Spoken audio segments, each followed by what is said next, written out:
Bet on Bears fans, another edition of the Chicago Bears podcast coming your way. Pat the designer, Jason McKee in the building. News is flying all around the Chicago Bears as they're going out and getting offensive linemen left and right. We got to break all of that down on today's episode. We're going to have a special guest on this show with us today. Brandon Thorn, offensive line, defensive line analyst. He's been a writer. He's been a scout. He's owner of the Trench Warfare newsletter. You also can catch him on YouTube at Brandon Thorn. Going to have him come on and break down all of these offensive line moves with us as well, because Poles is all in, baby. I love it. This is exactly what we wanted to see, J-Max. So we got to have that conversation, man. We do want to let you guys know the Chicago Bears podcast is brought to you by Advantage Auto Dealer Group. Find your next Chevy, Toyota, and Acura and drive off in under 60 minutes, or they'll make your first car payment free. J-Mac could be at the dealership, be like, no, let's have a little conversation. It's 58 minutes. Let's have a little more conversation. Like ESPN Chicago told me I can take one of those acts. How you feeling, my guy? You feeling good right now? Doing good, man. Waiting for the Bears to make some moves, man. It's kind of dull here in Chicago. No, it's a little quiet for you. Getting bored, man. No, it's definitely exciting. To see that the Bears are actually addressing a glaring need early on before free agency starts on Monday, and today's a good day for us. Perfect timing for us as well. With everything that's going on with the Chicago Bears, we got our guy Brandon Thorn on. Let's bring him on. Who talks all things based upon the trenches, and I'm excited to hear his thoughts and on some of the moves via the Bears and also via the draft. So we got to get him on. Let's bring him on. Brandon Thorn, welcome to the podcast, my guy. Like I said, owner of the Trench Warfare newsletter. You can catch him talking all things offensive line. He is usually my go-to video person on the O-lineman in the draft because they're honest with him, and it makes me laugh when offensive linemen are very honest. Brandon, how you feeling, my guy? Uh-oh. Hold on. Did we lose audio on Brandon? Let me see. I think you got to unmute your mic, my guy. There we go. Sorry about that. Oh, you're all good. You're all good.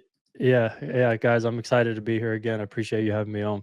Man, always fun. Love the insight that you always bring to the podcast, man. And let's just jump straight into it, because the big news of the day, Chicago Bears trading for Joe Thuney today. I think a lot of people are excited about this move around Chicago Bears circles, because you've seen what he can be when he's at that left guard position, and how dominant he's been for so long in the NFL, the pinnacle of health. What exactly do you believe that he brings to this Chicago Bears offense that'll help stabilize it for Caleb Williams? Yeah, I think that's the key word, really. Stability and just consistency is what he's bringing. And especially for offensive linemen, for any position, but offensive line probably more than any other. You want a guy who you know what you're getting, who's consistent, who has a proven track record of success. And that's what Thuney embodies, just with his starts, such few games missed, only a handful over the course of his career. The experience that he has, being, I think, to 6 Super Bowls, winning 4. Perennial All-Pro. I thought he was the best left guard in the league last year. It just doesn't get much better. The only, I guess, kind of, downside you could think of here is he's 32 and that's really it. He's just older. But in terms of just instant, upgrades and all that, I mean, you're getting it. You have, this is your best player on the line. This is the leader of the line. This is the guy who's going to lead the room and all that stuff day one. And it's a big time addition for sure. Yeah, I think, piggybacking off of what you said, and that was going to be my next question for you, Brandon. We know what he is as a player, the accolades that he's received as a player, but a team that struggled in terms of accountability last year, that was the biggest thing with this team. And really, guys calling each other out in terms of the work they're putting in. When you bring a veteran like this, who's had success, who's, had the opportunity to block for Tom Brady at New England, and then goes to Kansas City and has Patrick Mahomes as a quarterback, a guy who's been around an organization that's had consistency in terms of success, talk about what he would bring to the locker room in terms of that aspect. Yeah, I mean, I think you just touched on it all right there. Accountability, I think, would probably be the biggest thing. And just, anytime a guy wins a Super Bowl, chances are, if that guy's a free agent or available in trade, whatever it is, teams want to get some of that stuff that was on him from that prior successful team, whether it's work ethic, just the things that he's been exposed to in terms of coaching, the players.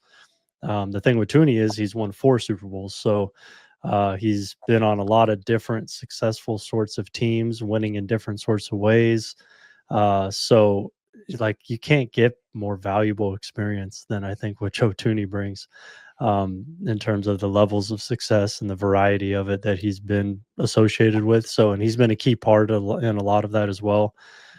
So, yeah, it just elevates the entire just kind of lore of the offense, of the team, everything. So you're getting a lot more than just, one of the 3 or 4 best left guards in the league. You're getting all that stuff off the field as well, which, I mean, as well as anybody, being in the locker room, that's huge. Now, you talked about, right, the age on him, but how you still felt he was the best guard in the NFL. I think a lot of Bears fans look at this and say, okay, listen, we see the dominance, we see the play, but he is coming into his age 33 season. There's probably going to have to be an extension if you make a trade here.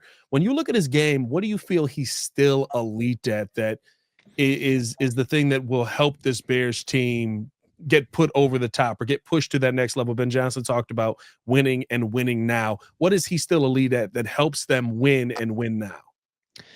Yeah, I just think overall technique, that's his thing, and use of leverage. He's just a technician. He rarely is out of position. Mental processing in terms of seeing things, sorting things on time. I mean, just the nuanced things in terms of combo blocks and double teams, just being in the right position at the right time, knowing when to release to the second level, and just doing all the little things correctly. He's not going to really get beat glaringly, if much at all. The thing with him is he's a little undersized in terms of length, just body type. He's not like the guy with the most mass and power. But he's kind of perfected the art of dying slowly against guys who are bigger than him. That try to rush with the bull rush and power against him, and that's kind of the only way you're really going to beat him. But he's really good at dealing with those guys. He's gotten better at that over the course of his career. So, yeah, he's just an absolute technician, really, is what you're getting. You're just kind of getting like that Zach Martin-esque kind of guy. Not quite as much power that Zach had, at his peak or anything, but he's just very consistent. He's going to stabilize things. He's going to really help whoever's playing left tackle, whoever's playing center. And then he has that ability, of course, to kick out, and play tackle like he did last year. He's not the same player out there. But yeah, at left guard, you're getting a truly, one of the, I would say, 2 or 3 best guys in the league right now. Yeah, and sticking on that, left tackle, you mentioned that. Obviously, Braxton Jones has been the left tackle here for the past few years, and a guy who struggled to stay on the field with injuries as well. What are your thoughts on Braxton Jones now that the Bears have been addressing the interior of the offensive line with Thuney and then Jonah Jackson? Where do you see them going at left tackle, and what is your thoughts with Braxton at left tackle? Yeah, I mean, I think that there would probably be an opportunity to draft somebody in this class that could at least compete, if not just outright win that job, if they want to go that route. Of course, it comes down to just resource allocation and how you want to do that. I don't know how much more they want to put in the O-line. I definitely think you probably need a center. So, center and left tackle to me are the 2 spots that you could address in this draft. I think where they have 2 second-round picks, a first and a third, I want to say. So, I mean, any of those spots, you could probably get a guy that could come in here and at least compete, if not just win the job. So I would expect one of those 2 spots to be addressed with one of those first 3-round picks in the draft for sure. And then Braxton, I mean, the extent of the injury, I think, is important. I don't know all the details there, but yeah, just assuming he's healthy, I still think you're looking at probably more of a below average starter at left tackle, who's more of a good run blocker, I think, but just his pass pro is just a little below average. I mean, he's not going to match up well against high level competition on an island, things like that. So that's just kind of how I've seen him, since he came in. And I think coming off injuries, it's not going to get much better. I'm glad somebody off the show who evaluates offensive linemen for a living says it, because when I say it, it's just, oh, Pat, you hate Braxton Jones. Like, I don't hate him. It's just he hasn't gotten better. He hasn't improved enough for me. I thought it was fine his rookie year. Second year, maybe you can go, okay, we're seeing a little bit. I do think he's improved in the run game, but again, when you see somebody get sacked with their quarterback, J-Mac, you played a long time in the NFL. I don't know if you saw that. Your time here in Chicago, your left tackle go down with the quarterback. But I want to transition here because not the only trade the Chicago Bears made here is we got Brandon Thorn on with Jason McKee, Pat the Designer, here with you here on the Chicago Bears podcast. Chicago Bears also made a trade yesterday for Jonah Jackson. And this was one for me where I'm not going to lie, I wasn't out on it, but I'm not going to sit here and tell you that I was as excited as I am on the Joe Thuney trade today. I think when you look at the season that he went through last year, it just raises a ton of question marks for me. I saw on Twitter that you were very high on Jonah Jackson, and that you feel that he can be a good piece. But are concerns around him valid when you kind of saw what he went through last season in his time in LA? I'm not exactly sure what the concerns are. I mean, I guess just the fact that he didn't play, he got hurt. The injury concerns, and also the fact that he was the guy that was paid, but was not viewed as the best lineman on that offensive line. Yeah, well, I think you have to really dive into the situation there. From what I understand, they were moving Steve Avila to center, and then that didn't work out. So, Steve Avila was going to play center. Jonah Jackson was going to play left guard, but I don't think that worked out in camp, maybe in the offseason at some point. So they decided to flip that, put Steve Avila back to left guard where he played as a rookie at a high level, and then try Jonah Jackson at center, which is a position he's never played.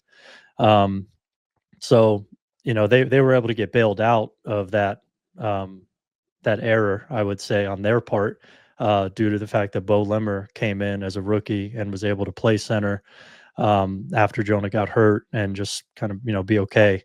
So I just kind of question the way that whole thing was handled. I don't know why you would sign Jonah Jackson to all that money and then play him at center, because you've never seen him play it. Yeah.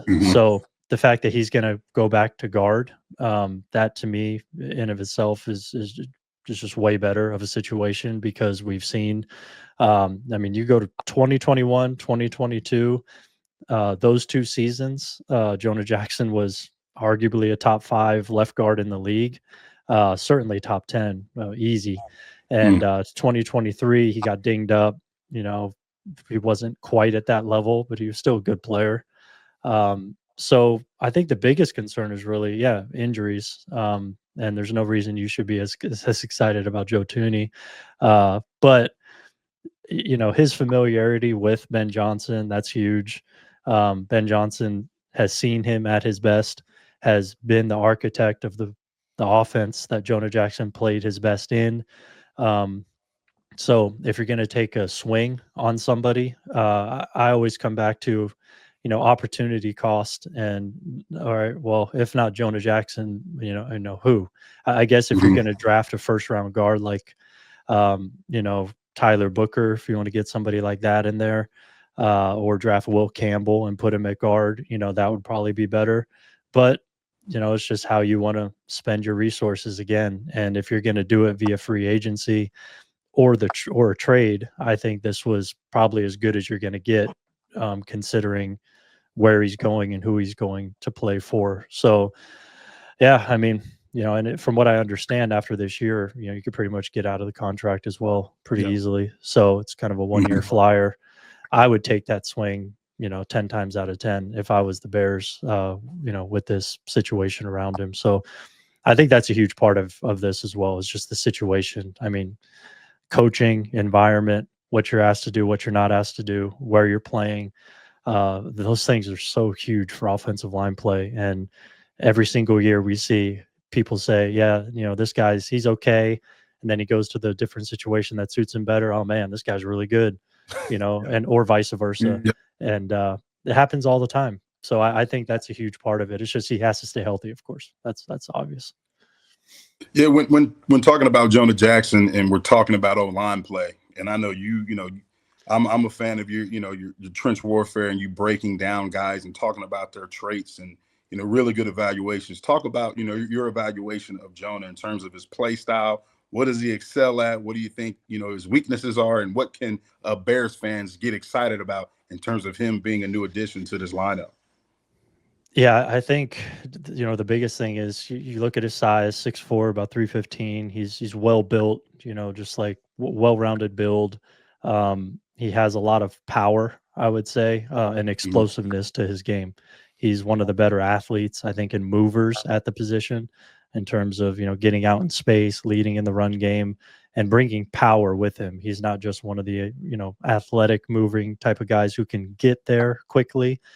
He could take guys out, put them off the screen, deliver body blows and actually get guys on the ground, which, is pretty hard to do, obviously, in the NFL. And he could do that. He can match up well in terms of just using his size and his strength against, I still remember, I think it was 22, maybe 21, just going at Cam Hayward, during that season and matching up with him, being able to go at him, get his hands on, and actually stay in front and anchor against arguably the best bull rush in the league.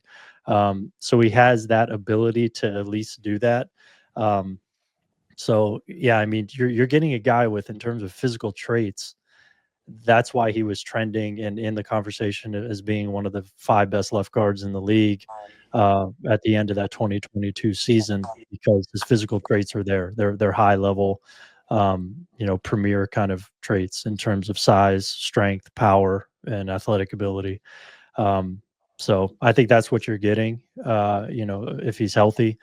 Um, and he's going to be, again, just kind of in a situation to really unleash that, and feature that in a cool way. So yeah, and if people want to see highlights, of course they can go to my X page and just search my handle and Jonah Jackson or Jonah or Jackson, and I know I got a few dozen on there, just kind of showcasing. It would be a good snapshot kind of what he can do. Yeah, he the one thing that I give him credit for, that he just looks like a monster and is the run game. And I think that's gonna be very advantageous to what Ben Johnson wants to do. The big question now still, I think, though, is, and you mentioned it a couple of times, what the Bears are going to do at center. I think that that's the final piece of this. Drew Dahlman's been the hot name that has kind of been attached to the Chicago Bears. He makes sense. Atlanta's going to struggle to bring him back, but there's a couple of teams out there that may want to inquire about his services. When you look at Drew Dahlman, is he somebody who you feel now, with kind of the guards that the Bears have, you have to go out there and lock that guy up? Whatever the price is going to be for him, he's that level of player. Because I know a little bit undersized, kind of similar build to Coleman Shelton, but has proven that his recovery, how he's been able to attack defenders, how he's been able to get into the face of tackles in different ways, right? Like, he's found different ways to accentuate his size for his game. Is he somebody that the Bears should be going all in after? No, I don't think all in. I just don't know if it's like the best fit in terms of what the run game will look like here, as opposed to what Dahlman has played in. I mean, Dahlman's coming from a heavy outside zone scheme and a heavy run first scheme as well. He's been shielded and kind of hidden, I would say, a good deal in pass protection. This isn't, like a Frank Ragnow type of guy or like an elite level center. I think this is a good center. He'd be an upgrade over Coleman Shelton, but in terms of all in, pay him whatever he wants, I don't. I don't really think that that's necessary. I think you could get a guy in the draft. I even think if you want to have like a 1-year deal type thing for like a guy like Ryan Kelly, that would make sense, assuming he's healthy. He has a lot of health concerns too. I don't know if you want to have multiple, guys on your line with health issues, but for the right price, I think on a short-term deal, I think that would be worthwhile exploring. But again, in the draft, somebody like Gray Zabel, I think could come in and be a really good center right away. That would be kind of the prize of the draft class, because this isn't a great center draft class either. But somebody like Gray Zabel, to me, would make sense there. Yeah, Brandon, going back to the draft, were you at the combine? I think you were there, right? Yep. So, Yeah, I so was there. based upon the workouts and post combine, you evaluating guys, seeing them firsthand, who ranks, on your board is the top guys, interior guys, tackles on your board right now? Yeah, so I think the best guy in the draft overall is Will Campbell. I see him more as a guard than a tackle, but I Mm-hmm. totally understand him getting a shot at tackle and trying to land somebody who's like a Bernard Raymond or a Braden Smith, somebody like that who just a shorter arm tackle who's carved out a role and has been a pretty good starter. So I could see him going that route, but I see a really high level guard potentially here. Either way, he's my top guy overall. And then after that, Armand Membu from Missouri is Yeah. my top tackle in the draft. I have kind of like a mid to late first round grade on him. He's probably going to get drafted pretty high.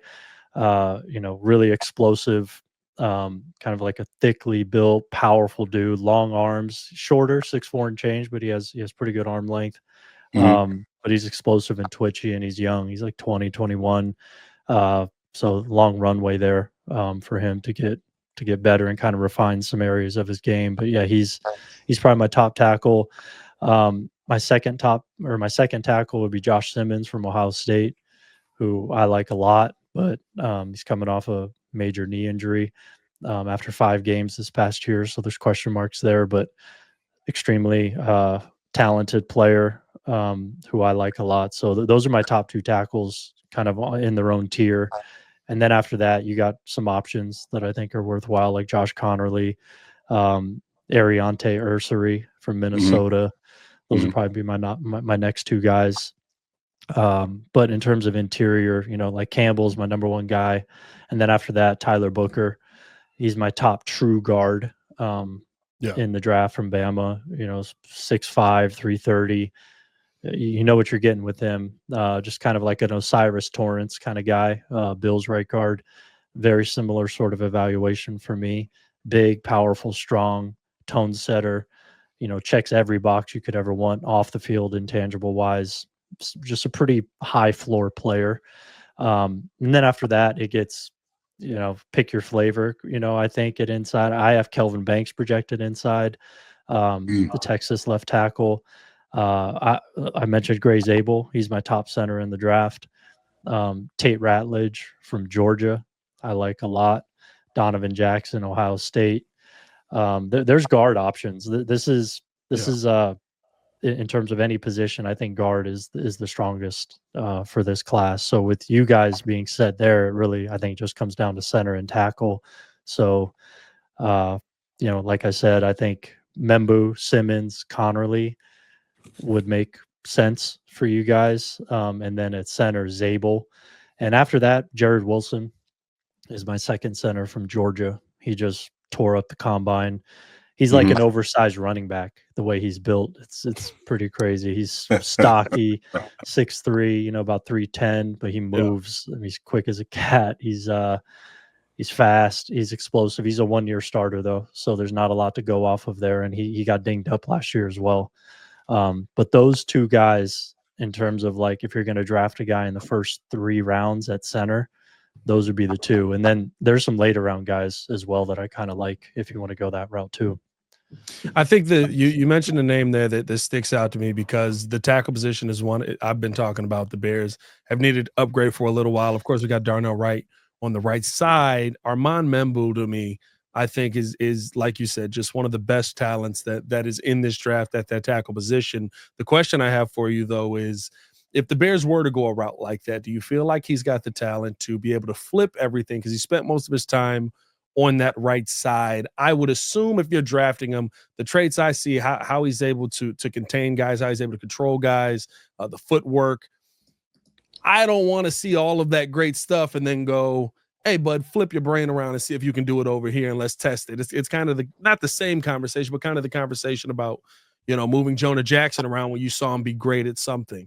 Would it be more beneficial for the Bears, do you think, if they were to take Membu, to play him at left tackle, or maybe to even try and move Darnell Wright to that spot because of how high you took him as well? I think Membu would definitely be the better option at left tackle. Just more of a traditional kind of mover out there. He's a guy who could play on an island at a higher level than Darnell Wright. He has better range to protect the corner against those high side speed rushes that he's going to see, cross chop swipes, Yeah. stab chop rip, all the classic moves that you see guys trying to access the corner with.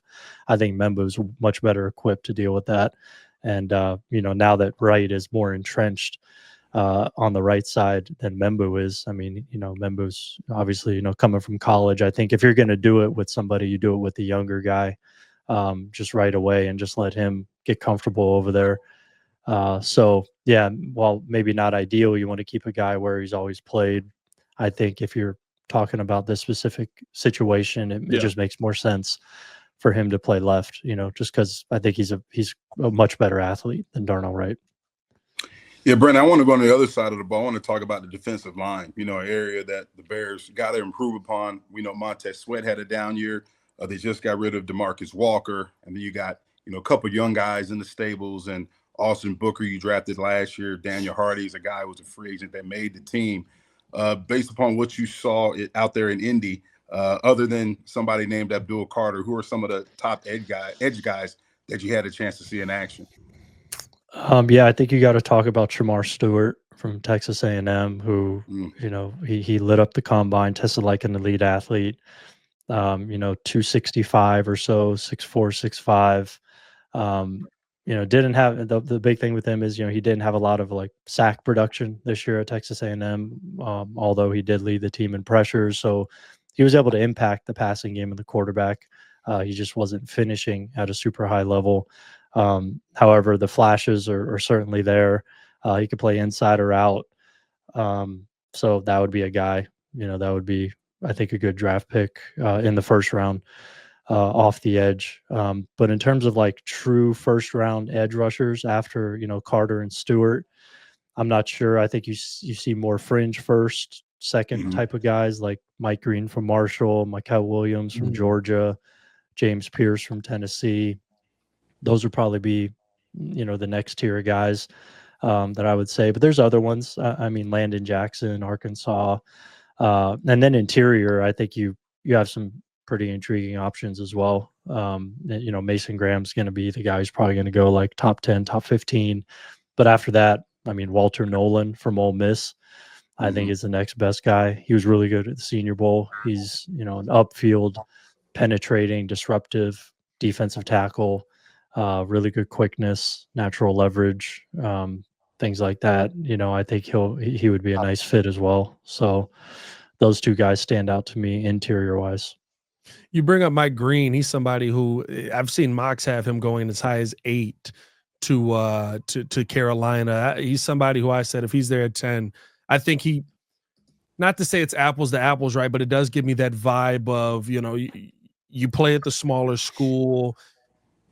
You're not somebody who everybody's watching week in and week out. And so they kind of just go, you are what you are. But I think, to me, the fact that he resets the offensive line just about every single time he goes up against somebody at that tackle position, how quickly he's able to get to the quarterback, the speed that he's able to show, I think that is a valid grade for him there. But you're saying he's kind of, in your mind, a mid to maybe even second round guy, mid first round to second round guy? Yeah, I just think a little undersized. Maybe not going to be like a true 3-down guy. I mean, he's decent against the run. Not, I wouldn't say a strength. He's definitely a pass rusher first, which is obviously what you want. But in terms of like a bona fide, top 10 edge rush kind of guy who could do it all, who has all the size, I don't think he necessarily checks all those boxes. He's just a little undersized, not much in terms of arm length. I mean, obviously that's not going to improve. Shorter arms, a little light, but he's twitchy, he's explosive. He's going to challenge guys, as a pass rusher for sure. And then from what I've heard, there's a lot of questions off the field as well. So I don't know all the details there, but that's another factor that's going to probably pull down his stock a little bit. But yeah, I mean, I think he's done it for 1 year as well. In terms of full-time starting player. So there's not like a ton of tape to go off of either. So there's that. So it's not like not like an ironclad evaluation, but there's some holes to poke there. But yeah, but I mean, he was really good at the Senior Bowl with that jumping competition as a rusher. So I think the explosiveness and the speed, and his ability to win, going around the corner is there. So, there is that for sure. Yeah, Brandon, who is one of the guys, every year there's somebody who's not one of the upper echelon players that's being talked about. We've seen guys like, Trey Smith, a guy who was drafted in the 6th round, just got a big deal, has success out there in Kansas City. Who is a sleeper on that offensive line that nobody's talking about, who you feel, has the intangibles, has the skill set to come in and be successful and make a name for himself here in the league? Yeah, there's a few guys that I think are really interesting in that regard. Charles Grant is one that I would bring up from William and Mary, small school left tackle, a little shorter, like 6'4" and change, but really long arms. Former high level wrestler, very athletic, and he operated in a zone heavy scheme. And he executed it very well. He's a pretty refined run blocker, for especially coming from such a small school. I think he was very well coached. He was exposed to a couple really good offensive line coaches, I think. And he's just a guy who's flying under the radar because he didn't go to the Senior Bowl, even though he was invited. I think he may have still been kind of rehabbing from an injury there that he suffered in the last game of the season. And then he didn't test at the combine either, which I'm not really sure why, because I'm pretty sure he's healthy.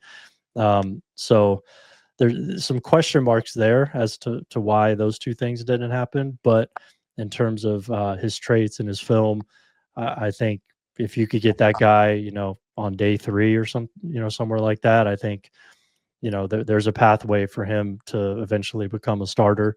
So in terms of a tackle, I think he could do that. And then inside, there's always several guys, and this year's no different. A guy that's going under the radar because he's hurt is Seth McLaughlin from Ohio State. He won the Remington Award this year, and he only played 10 games before he tore his Achilles. So he was very good this year. He took a big jump. He was a transfer from Alabama, and then went to Ohio State, and was just really good all year. I think he's going to be able to. Actually, I don't know that he's going to be ready for a pro day. So he's just one of those guys that you could probably get him late day 3 somewhere, I would think. But I have kind of like a 4th round grade on him. 3rd, 4th. I think this guy could be a backup for you right away and develop into a starting center. So that's a guy I think who's flying under the radar quite a bit. There's another guy I just actually am watching now at guard. His name's Hayden Connor from Texas. And he matched up really well against Mason Graham this year when they faced off against Michigan. He's a bigger guard at like 6'5", 315, 320, strong. It isn't out of position very often. Just one of those guys you could see becoming a starter as well, who nobody's really talking about. So those are a couple guys, I think in the day 3 range that I could see sticking. I'm not gonna lie. Anybody on the Texas offensive line, I'm willing to take a flyer. I love Jake Majors at the center position. Like I'm just like anybody on Texas that's moving people, I'll take that guy on my team. You did talk about some of the guys that are dealing with injury, and I think the big question around one of the top guys who's dealt with some injury is Josh Simmons. Josh Simmons, somebody who it seems like he had one of his best starts to a year that we've seen out of him in college. But again, deals with some major injury before you kind of get into the meat of that Ohio State schedule in there. Should there be concerns on that? Do you think that Josh Simmons is what we saw in those first 5 games this season, that he translates more to that in the league? I know that he kind of just fits the measurables for a dominant left tackle, but when it comes to actual play on the field, can he output what we saw in those first 5 games versus top NFL competition? I mean, I lean towards yes, just because I was, as soon as you turn on the film with him, you just see like, yes, this is an NFL left tackle. The way he looks, the way he moves, the way he plays through contact, He's balanced, strong, quick. He kind of reminds me. He has shades of Christian Darrisaw coming out of Virginia Tech. Maybe a little bit leaner than that. But yeah, he's just a loose, fluid mover who really took a big jump this year in those 5 games. He was dominant, which is what you want to see because they just were getting into Big Ten play.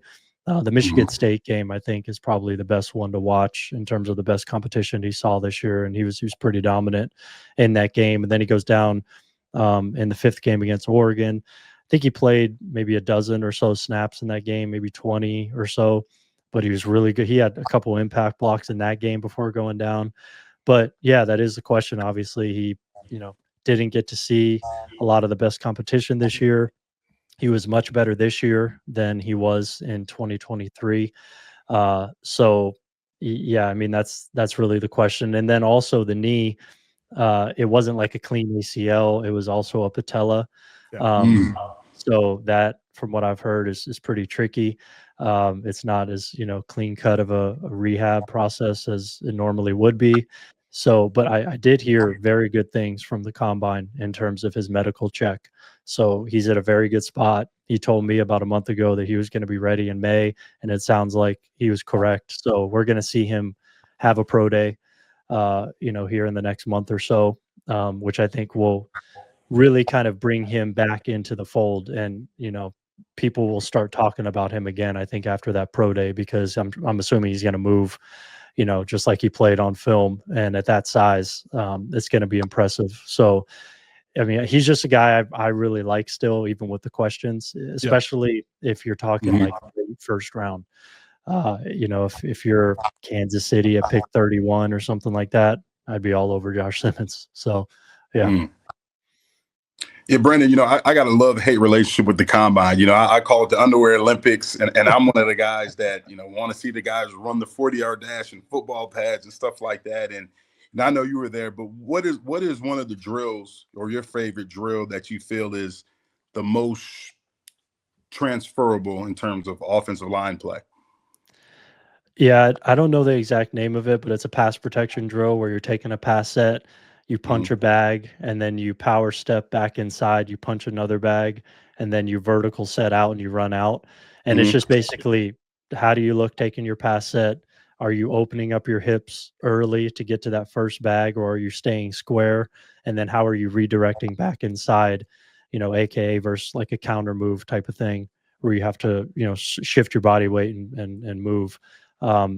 So I think you kind of see all of that there. It's just basically redirection and range. So I think that one's definitely the best one. But all the drills, tell you a little bit of something about them. And then in terms of the testing, I think that's fine. It's more fun, I think, than valuable. But there is some value there. But you're not going to let it really like move your evaluation too much. I think it's just, you kind of have to look at it in a vacuum. It's a piece of the puzzle, and you're trying to gather as much pieces as you can get. So, to overlook it, I think, wouldn't be smart, but also, you don't want to put too much, credit into it either. So it's just that balance, and so I enjoy it. I like it. But at the same time, I mean, especially for offensive line, it's such a skill-based position that, you could be a good mover in shorts and all that type of stuff, but it's just, there's a lot more that goes into it, when you're on the field, and, there's, you can't get it all from the combine. It's just, like I said, it's just a piece. So that's kind of how I see it. But that drill, though, I think does have value. The 40 always cracks me up when I see the offensive line running, because I'm just like, it's a 10-yard split, really. If he's running 40 yards down the field, I got concerns. You know what I mean? I'm a little bit concerned. Well, I mean, it's good. It's good if he's running 40 yards downfield to pick up your running back. I mean, exactly. Right. It's not transferable in terms of what he's actually doing, but I think it speaks to a larger idea of like what sort of athlete is he.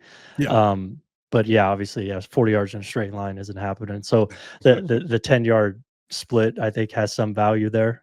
Just obviously you could see, the value of that and climbing to the second level, just that initial burst, basically. So I think that has some value, but yeah. So Listen, that was our Bears' problem last year. All the offensive linemen thought they were running the 40. That's why we kept getting all them illegal man downfields, J-Mac. That was the Bears' biggest problem last year. I don't even want to talk about last year. We got Joe Thuney, man. We back. Let me ask you this, because I think that this is a name that to me has fallen off a lot from one year to the next. I mean, surprising amount. James Pierce Jr. What happened in year 2 that just got so many people looking at him, evaluating him differently than what you saw in year 1? I understand, right? Like there's an uptick in double teams and, chip blocks that are coming his way, and his sack numbers went the other direction, but it's still 8 sacks in a season, and he still was getting home quite a bit. What has kind of changed the evaluator's eye on what James Pierce Jr. could be at the next level? Yeah, I think this year, struggled to finish as much against really athletic quarterbacks. I mean, he was still getting into the backfield here and there, and beating tackles quickly, but it just, yeah, like you said, the volume was lower. He is also kind of an undersized pass rusher as well in terms of size and even strength.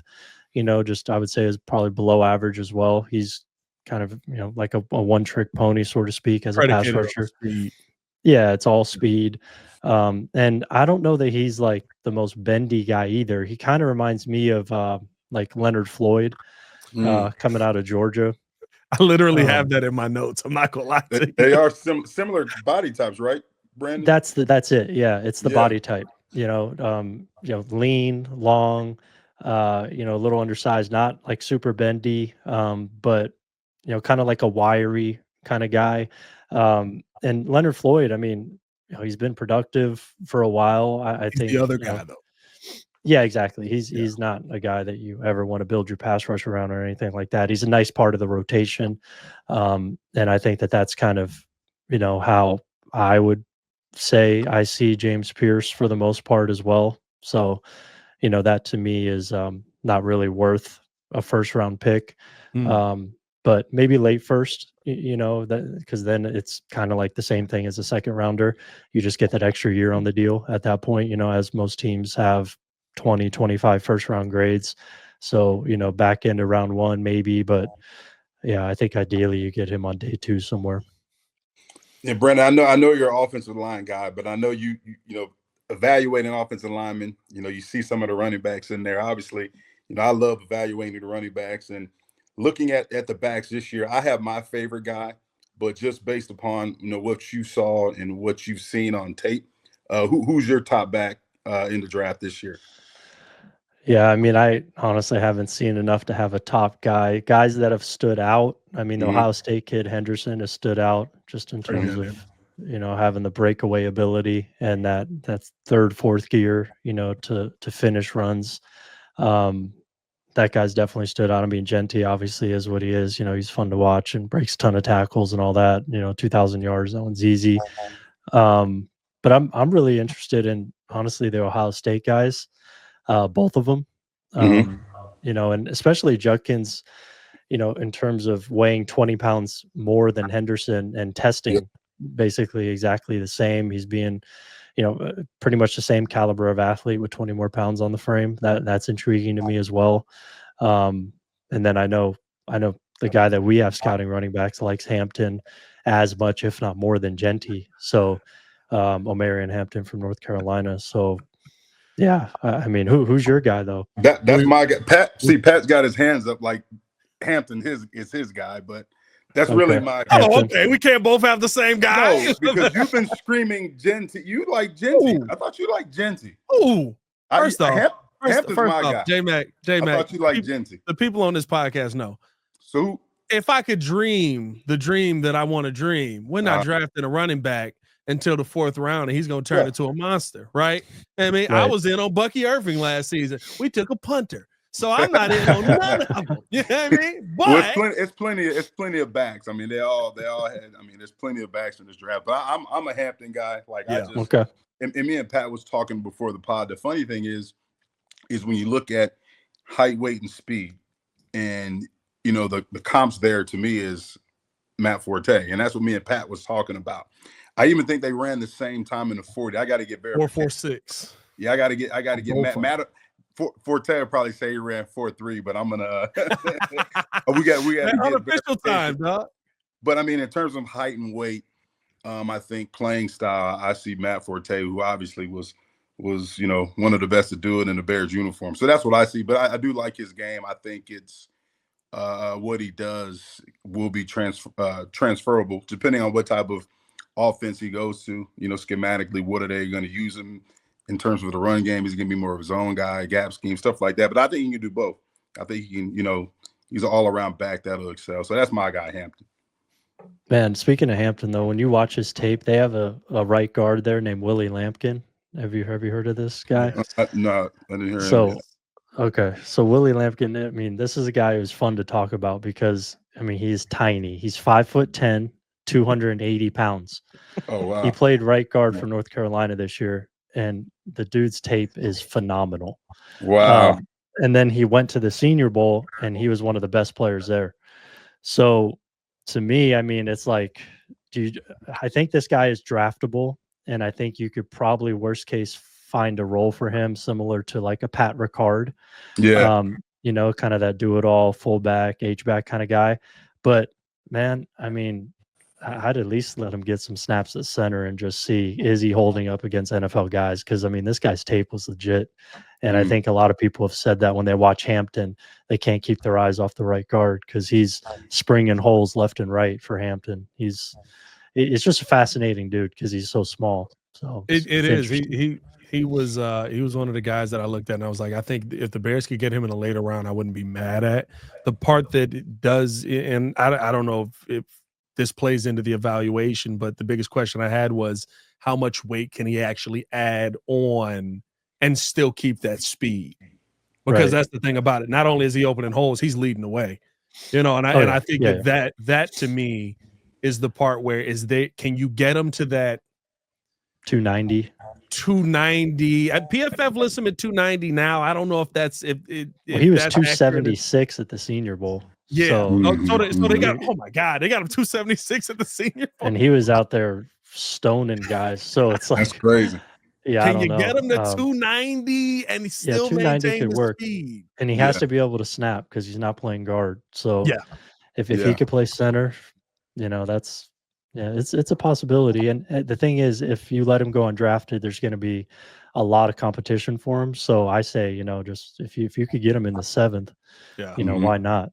Because you probably have something there. So. Hey man, we drafted punters in the 4th. I'd be interested. Yeah, exactly. So, exactly. Hey, a project. Hey, it's all about development, man. Especially with a lighter guy like that, based upon what your run game looks like. You're looking at, and you got Ben Johnson, man. Zone. Yeah, I mean, looking at zone. I mean, he's a guy that can get out on the edges. Smaller guy who's quick, has the athleticism and strength to get out there. But I think that'll be I had to keep an eye on him because I did not know about that. Yeah. He's it's like you said, it's shocking when you see him like with a legit nose tackle over him or something like that, where you're just like, how big is he? Should he be playing that position? Like what?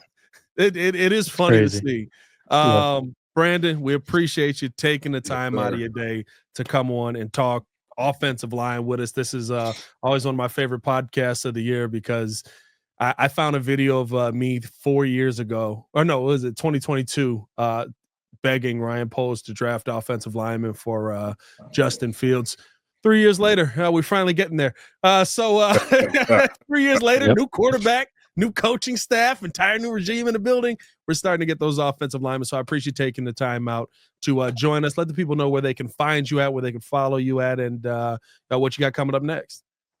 Yeah, so trenchwarfare.substack.com. You could go there. I'm about to do some free agency rankings for offensive line.